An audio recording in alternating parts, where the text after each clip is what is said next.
¿Son los testigos de Jehová la religión verdadera porque no creen en el infierno o la Trinidad?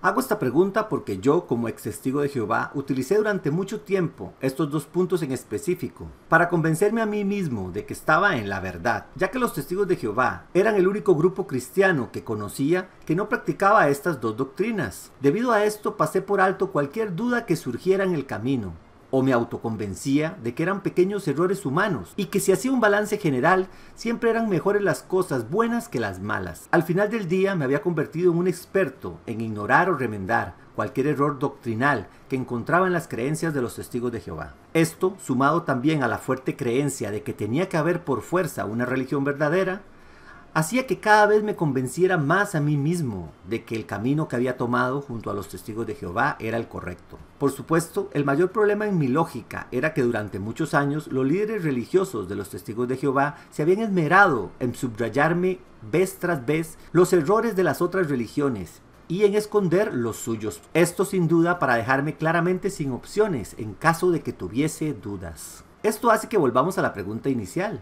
¿El que tengan razón los testigos de Jehová en algunas de sus creencias los convierte automáticamente en la única opción viable? La verdad es que no. Les expondré un ejemplo del por qué. Hasta el año 1500 aproximadamente, la religión católica gobernó casi en solitario el cristianismo, época bastante oscura para la humanidad. Pero a principios del siglo XVI las cosas empezaron a cambiar con el surgimiento de los grupos religiosos protestantes. Estos, por medio del estudio de las escrituras, descubrieron que muchas prácticas del catolicismo estaban mal, como por ejemplo la adoración a imágenes, la veneración a María y a los santos. También estaban en contra de que existiera un papa. Esto por mencionar algunas, pero en realidad eran muchas más. Pero creo que el punto principal sería, si estos descubrimientos y cambios de los protestantes los convertían a ellos en la única religión verdadera.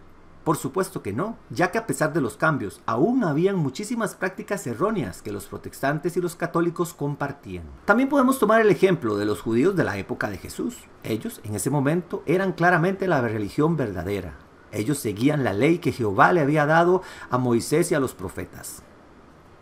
Sin embargo, Jesús los acusó de ser hipócritas. En Marcos 7:7 les dice que toda la adoración que hacen es en vano, porque enseñan doctrinas de hombres como si fuesen mandatos divinos. Creo que este es un punto importante que afecta a todas las religiones. Y es que con el pasar del tiempo, las religiones, aunque tengan un buen comienzo, terminan corrompiéndose. Y los hombres que están a cargo tergiversan las escrituras para sacar provecho de ellas. Por eso tenemos que tener muchísimo cuidado en poner toda nuestra confianza en los hombres. Y esto, lamentablemente, ha sucedido a lo largo de toda la historia de la humanidad. Si algo nos ha enseñado la Biblia es que este comportamiento de los hombres es una constante. Incluso en los tiempos de Jesús, apenas Jesús murió y sus apóstoles fueron muriendo, la misma Biblia nos narra cómo la religión se fue corrompiendo poco a poco, cómo hombres entraban en la religión y empezaban a hacer pequeños cambios influenciados por costumbres o por deseos propios. Por eso, amigos, y basándome en estos ejemplos, he llegado a la conclusión de que no necesariamente tiene que haber una religión única y verdadera.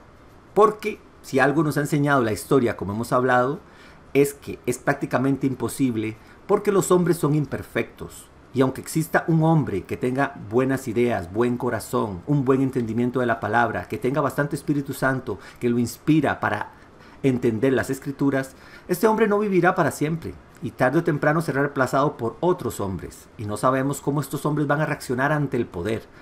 Recuerden que el poder corrompe y el poder absoluto corrompe absolutamente.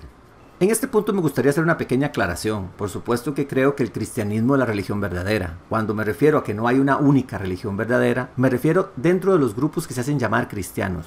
Pienso que todos los grupos o religiones cristianas son imperfectas. Todas tienen aciertos y desaciertos, algunas más que otras. Debido a estos ejemplos que les he mencionado y a otros tantos que hay en la Biblia y a través también de la historia, he llegado a la conclusión de que no tiene que existir una religión verdadera y única. Es posible que las religiones vayan cambiando dependiendo de las personas que estén a cargo de ellas. Por eso lo más importante es el estudio constante de las escrituras, tener sobre todo una mente abierta, no entrar en un círculo cerrado donde se nos prohíba pensar o tener ideas propias, porque siempre habrá personas que saben más que nosotros, siempre habrá alguien que esté un poco más inspirado que nosotros que pueda aportarnos muchísimo.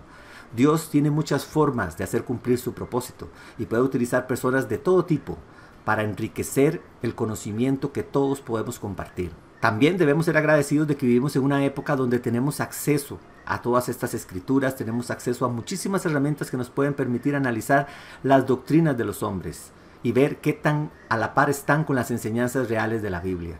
Por ejemplo, cuando era testigo de Jehová, recuerdo que se mencionaba mucho Daniel 12:4, porque en este texto se habla que en los últimos días el conocimiento verdadero será abundante. Lógicamente, los testigos de Jehová utilizaban este texto para dar a entender cómo que los líderes, el cuerpo gobernante, estas personas que llevaban la delantera, día a día iban a tener más Espíritu Santo y más cosas se les iban a ser reveladas. Pero no necesariamente esta profecía tiene que ir por ahí.